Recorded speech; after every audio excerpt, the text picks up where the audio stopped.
ఎర్రగోవులకి ప్రత్యేకమైన ప్రాధాన్యత ఎందుకు వచ్చిందని అడిగింది పార్వతీదేవి. అడిగితే పరమశివుడు చెప్పాడు, నేను హిమాలయ పర్వతాల మీద తపస్సు చేసుకుంటున్నాను, నాలో నేను అంతర్ముఖుడనై ఉన్నాను.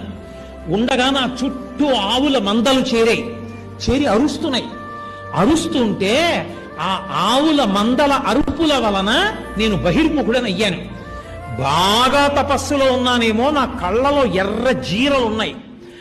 నేను ఇలా కన్నులెత్తి చూసేటప్పటికి నా ఎదురుగుండా ఉన్న గోవుల మీద ఆ తపశ్శక్తితో కూడిన ఎరుపు జీరలు పడి ఆ గోవులు ఎరుపెక్కాయి. వాటి సంతతి కపిల గోవులు. అసలే గోవు, దాని మీద నా తపశ్శక్తి యొక్క ఎరుపు పడింది.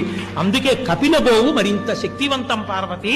కపిల గోవు పాలు తాగడం, కపిల గోవుని దానం చేయడం అంత గొప్పదైంది అని చెప్పాడు.